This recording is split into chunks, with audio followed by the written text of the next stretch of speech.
What is up YouTube? It's Rafael here from XX Rafael Productions and I'm very excited to make this video. Today we are ranking my favorite band, Green Day, and their albums from best to worst.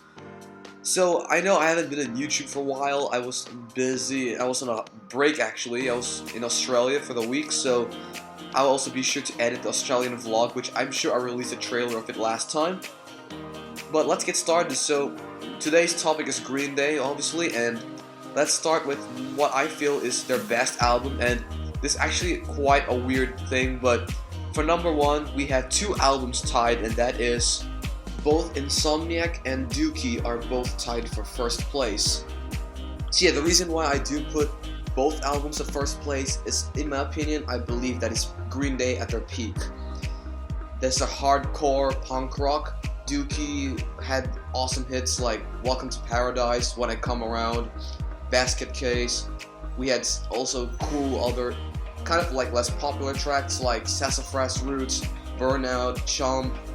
Longview was pretty well known, but not as much as like When I Come Around, for example. And this Dookie is their third album that they released, and they kind of really found their tone after Kerplunk and their first album, 39 Smooth. Now I really feel like those two were the best albums, but let's move on to Insomniac as well, where I personally felt like that was basically a harder and more darker version of Dookie.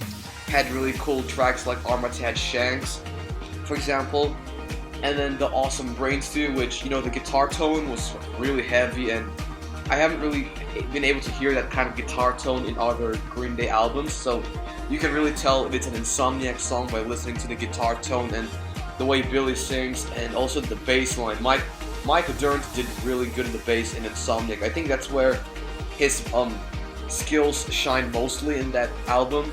Like Stuart and the Avenue, for example, had an awesome bass intro. And we had also a good closing track, Walking Contradiction, which really was a good album closer. I think it fit the end of the album for Insomniac. I mean, that's why it's really hard to choose between Dookie and Insomniac, and since I don't want to diss on either of them, I decided to give both of them first place. They were both just really, really terrific albums, and let's move on now to the second album, which I feel is good enough, not as good as Insomniac and Dookie, but deserves second place, a runner-up, and that is none other than Nimrod for second place. This is actually their fifth studio album. It's called Nimrod. Now, what I like about this album is the variety in tone. So we had like tracks like Halshinka, Jinx, Last Ride In, which they quite experimented on a bit of different sounds in this album. I especially loved Redundant and Scattered. I think those two were probably my favorite songs in this album, but there's also a lot of overlooked tracks. Now, most people think when they hear Nimrod, they usually think of Good Riddance, Time of Your Life as the best song of that album. And we have other tracks that are overlooked, like we have War We Rock, Nice Guys Finish Last, Hitching a Ride, which I feel I love the guitar tone in that one also. Hitching a Ride, the riff was really epic. But the best thing about this album is that the variety of sounds. While Insomniac and Dookie kind of sounded similar throughout the album, Nimrod had a bunch of different sounds like put together. Like, let's see, Last Ride In was kind of a like elevator kind of music type. I don't know how you can call that, but that's the way I can describe it. And then we had Halshinka, which sounded really good. It came after Jinx in the album. Then Walking Alone, which we had harmonica played by Billy. Then we went for King for a Day, which was kind of like a fiesta type of soundtrack. So we had like a bunch of variety in it. Now, the only reason why I put this below is because there's quite a lot of filler, but I wouldn't really say there's some like Uptight, for example, is not really a strong track in that album, but it's not a bad thing. I mean, there's none of the actual songs in this album are bad, but there are just some that don't stand out, and there are some that really stand out. So when the songs are good, they're really good, and when the songs are mediocre, they're just there. Now, I think Uptight, for example, for me, that's not really a strong contender in that album. But the song that came before that, which is Platypus, that was a hard punk, really fast song, which gets you hyped up and excited for the next track. so it kind of slows down the momentum.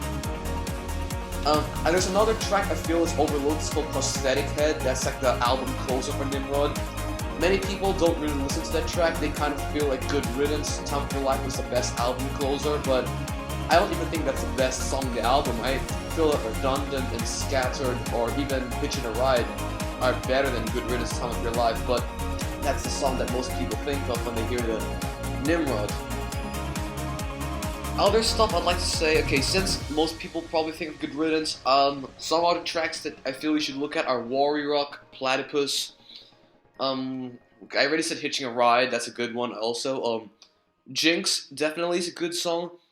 Last Ride In kind of depends on the mood, like if you're into like the usual Green Day, like hard punk type of style, you will find that a little off-putting at first, and I know some people will, because I've seen the newest album release, I've seen people have to get used to the jarring transition. But once you do, it'll pretty much be like any other Green Day song that you will enjoy, you'll appreciate it.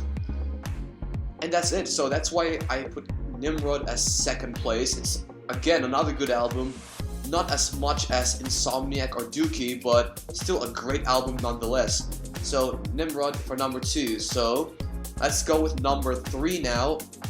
Kerplunk, which is their second studio album ever. This is actually one of their old albums. Some people, the newer generation might not know this album, and I'm also one of the newer generation. I'm 16 years old. I actually first heard of Green Day by the 21 Guns song.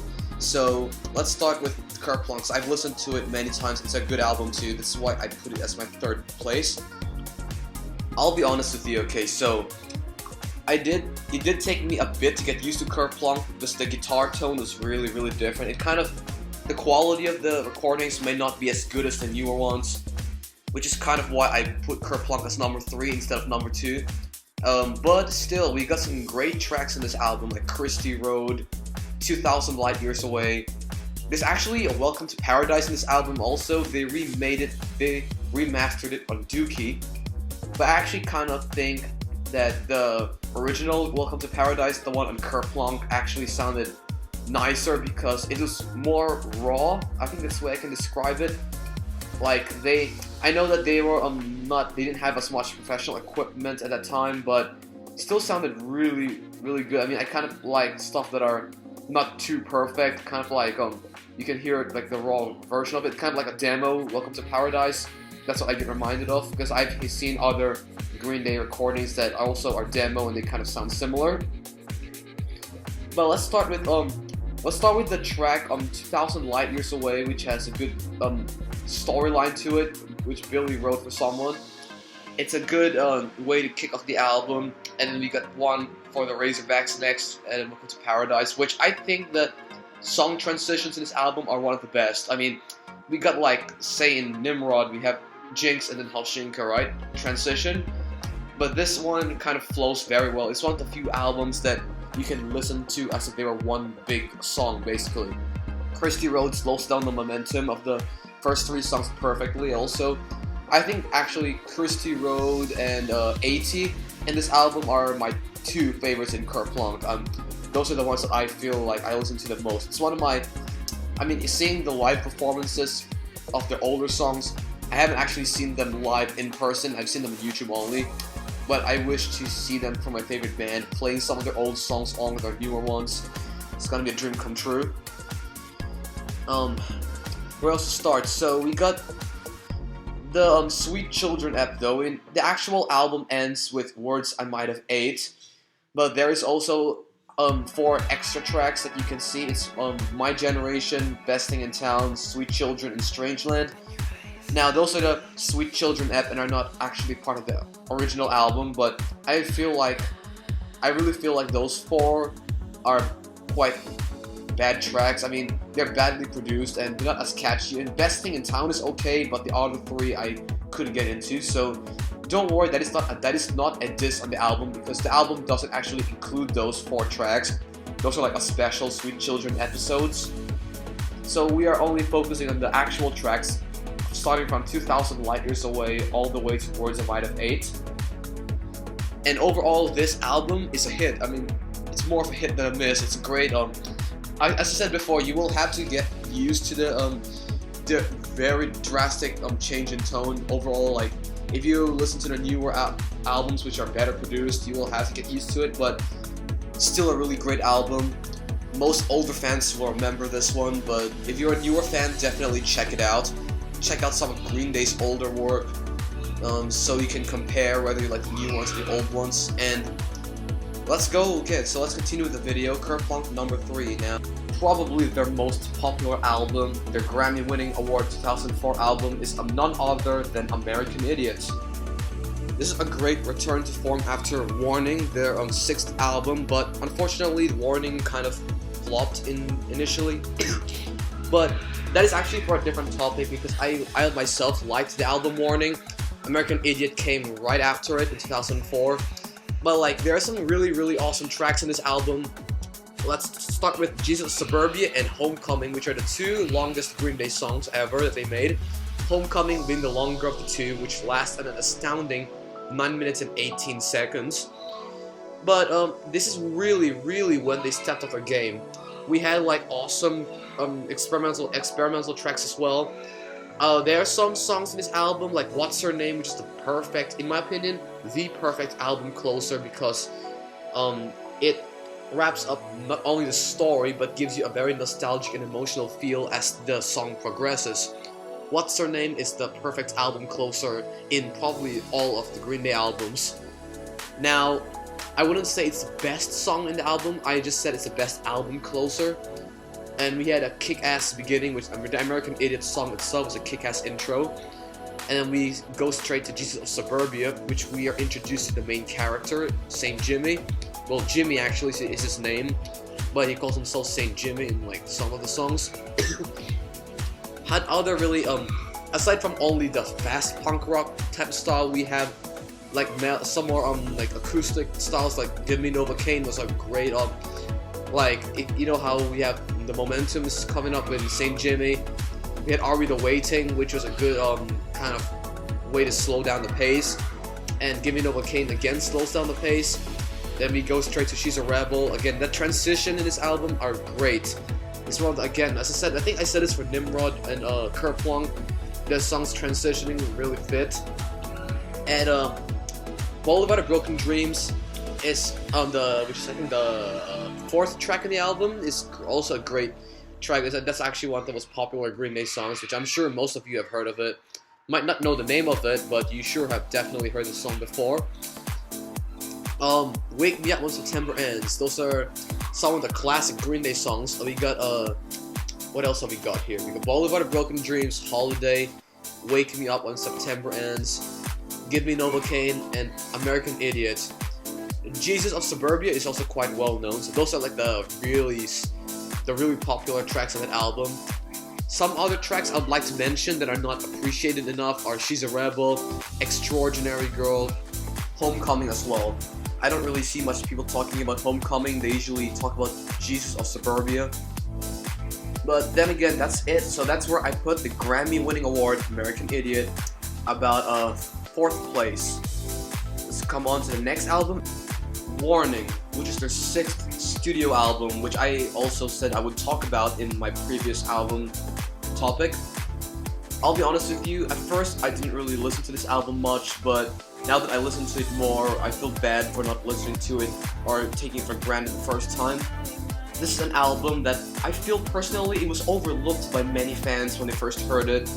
Now that I look at the subreddit and people's current opinions on this album, most people kind of say it's underrated now, but definitely when it first came out, people didn't really like it, and the reason why they didn't, it's not because it's a bad album, it is certainly not a bad album.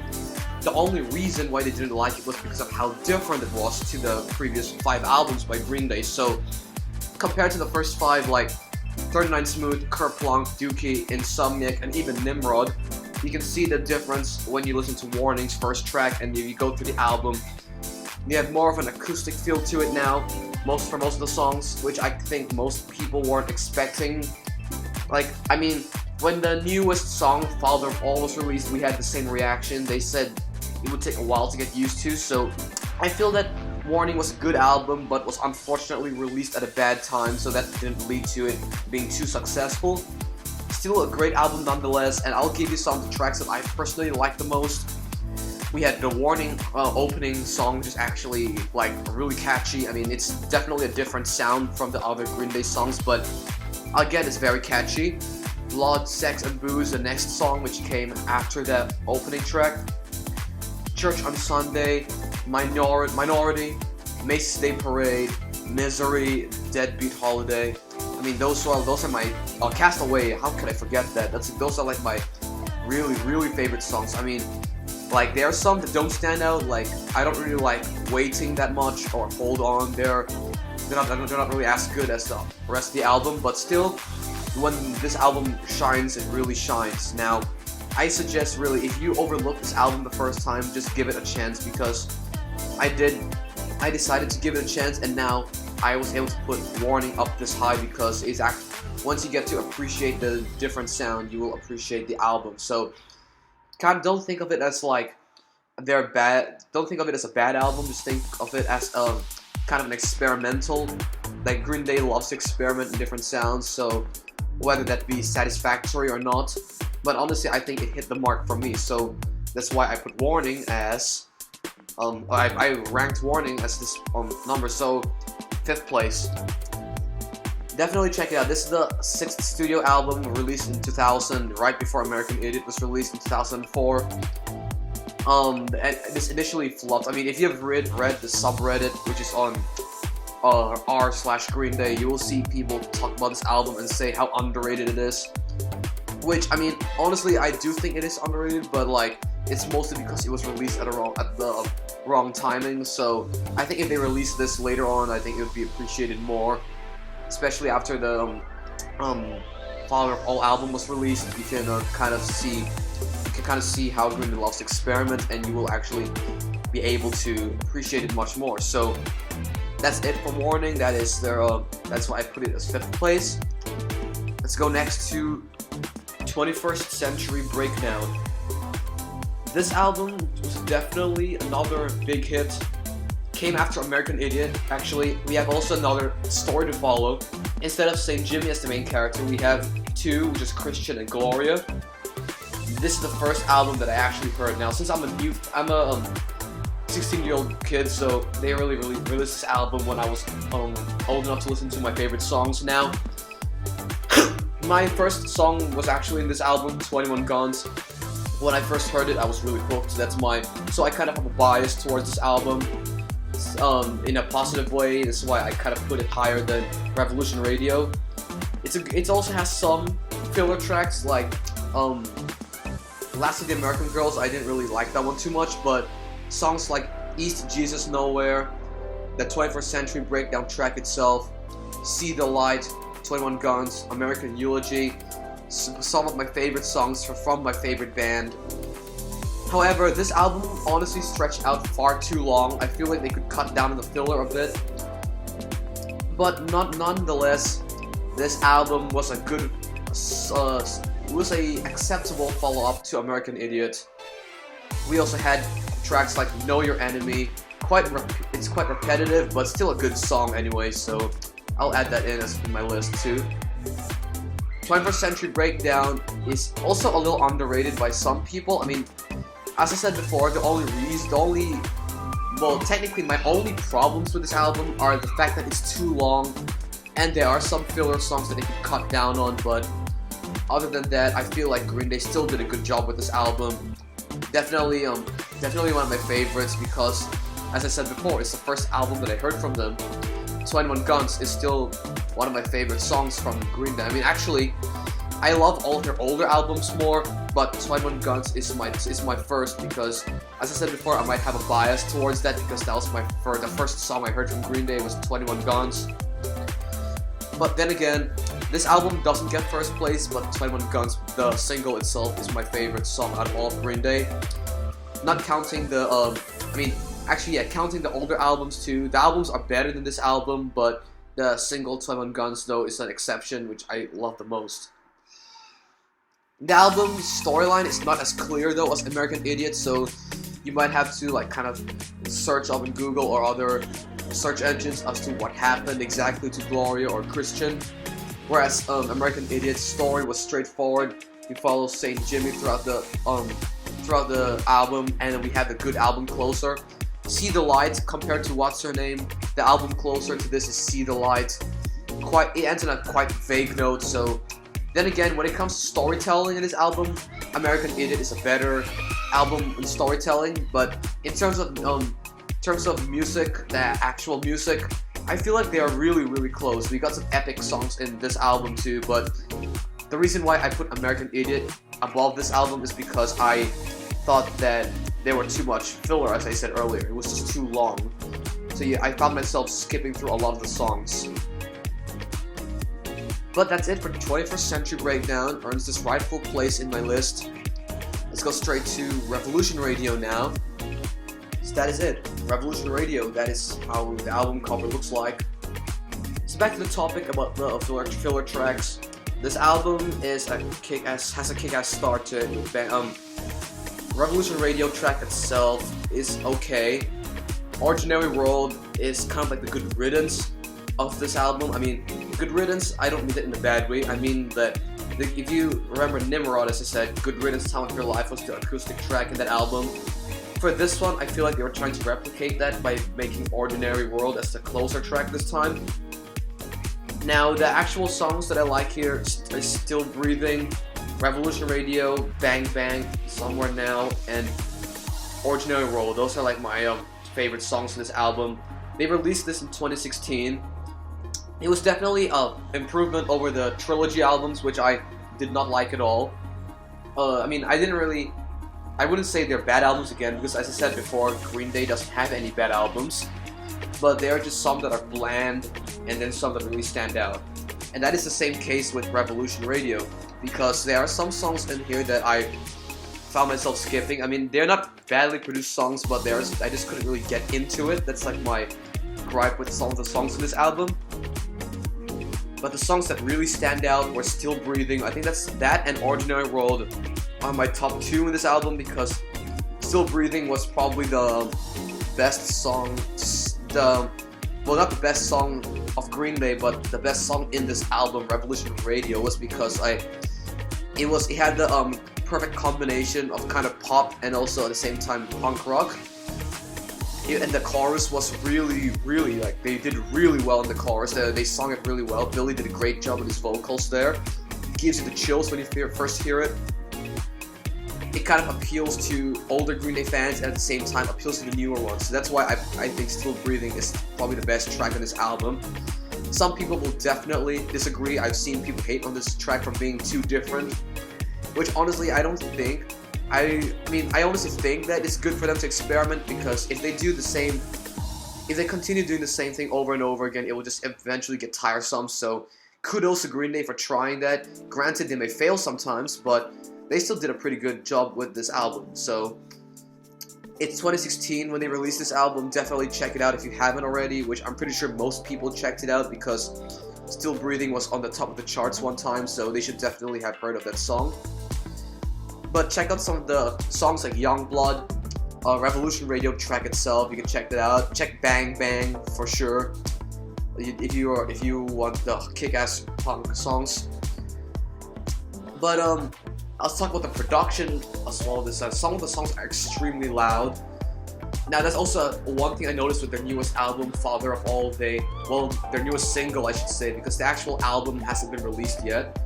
So the newest single, some of them have really loud at some parts, and some of them are really soft. So it can be somewhat off-putting, but not enough for me to rank. It's not enough for me to take a point off this album, but this is something you should note. Let's go to that last one, and that is their very first album, 39 Smooth. Yep, you heard me right. Their debut album. This is their very first. Has a similar sound to Kerplunk if you listen to both of them. However, the songs on this album are not as catchy, and that's why I kind of put it way below Kerplunk. Some of the songs though that I would give a shout out to are At the Library and I Was There. Those are like the only two that I actually listen to the most in this album. 16 is okay, but I mean, some of the older Green Day fans may be able to appreciate this one more, but it's kind of too much.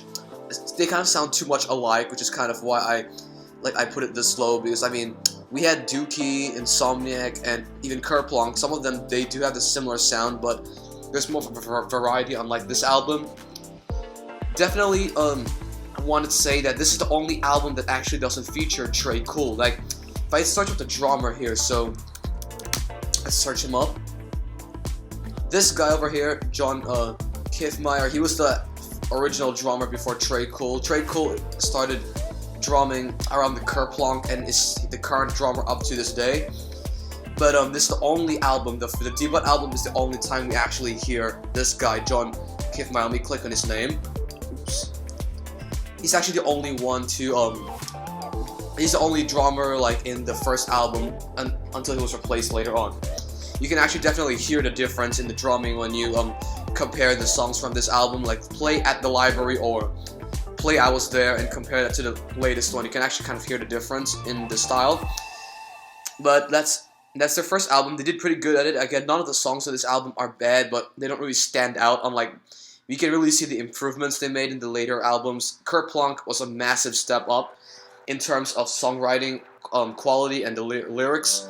Even the musical quality is better too. But again, this does not get last place. Last place goes to the Trilogy albums, which I'll talk about right after. Right, so I'm very, very sorry to say this, but the Trilogy albums get last place in this. I'm gonna count these as one album, so don't worry about the individual releases. Right, so the Trilogy album really just didn't hit the mark with me, in my opinion. I tried my best to get through this album. Well, I'm gonna say, okay, so I know that there are definitely 3 separate albums, but for the sake of time, I'm just gonna count this Trilogy album as one whole album, especially because that's what most people think anyway. So let's go with the fact that Stray Heart is one of the good songs. Okay, before I get into the negatives, let's start with the positives of this. It's the music-wise, the production is really good. I like the overall sound of it. However, the songs are just not catchy in my opinion. I mean, if you compare their like best hits in other albums and try to go to the Trilogy, it just pales in comparison. Now, Green Day is an amazing band, so none of their songs are really terrible. It's just that there are some that are bland, and that's the best way I can describe this album for me. It's bland. But let's go into what I feel are the good songs in this trilogy. Stray Heart comes into mind, Ashley comes to mind, and the closer track for DOS, Amy, comes to mind. What else should I? Yeah, I think. Oh, Brutal Heart, Brutal Love. I don't really listen to that. That's how forgettable it is. I mean, even some of the good songs, I forget the title because I rarely would go to these albums. So, I think it was Brutal Love. I think that's a Trey album for sure. Yeah, that was okay also. But the rest, I didn't really expect this kind of sound from Green Day. And as I said before, Green Day is good at experimenting in their sound. Like, they've done well with Nimrod when they experimented with different musical styles in the album. They did good with Warning, which it was mostly acoustic punk. And then they did good as well in Father of All. I mean, I know some people didn't like the latest single, Father of All, but I thought it was okay after repeated listens. But unfortunately, the trilogy still, no matter how many times I give it a chance, it still pales compared to the rest of the albums. Definitely not a diss, as I said, because Green Day, they don't have any bad songs, but the worst I can say is they're just bland. This album is bland, with the exception of a few, so that's the reason why I put the Trilogy albums at last place, unfortunately, as I hate to say it. But definitely, I mean, still give it a chance. I mean, it's only my opinion, so you might like it depending on your music taste, but for me, this just missed the mark, mostly. And that's it, so that concludes this list that I had. The Trilogy is at last place. And if you disagree though, feel free to comment down below as well if you want to see it. And that is it, guys. We have finished ranking the Green Day albums. Well, I've finished ranking it based on my own opinion, but if you disagree or agree, be sure to comment down below, and you can also state your reasons as to why you prefer a certain album over another one. Revolution Radio is so far the latest one, but their Father of All, I have not ranked it because obviously the album has not been released yet. Once it is released, I could probably make an updated version of this video, depending if my taste can also change, but as of right now, Insomniac and Dookie still remain as my top albums from Green Day, followed by Nimrod and Kerplunk. But then again, that's only my opinion. Again, I mean, if I dissed your favorite album, I'm sorry about that, but again, it's only on my own opinion. So if you prefer a certain album again over something else, simply comment down below, and I can obviously take that into account as well. My next video will probably be the strumming vlog. It's coming very soon, so stay tuned for that also, and I will see you guys in the next video. It's Rafael out.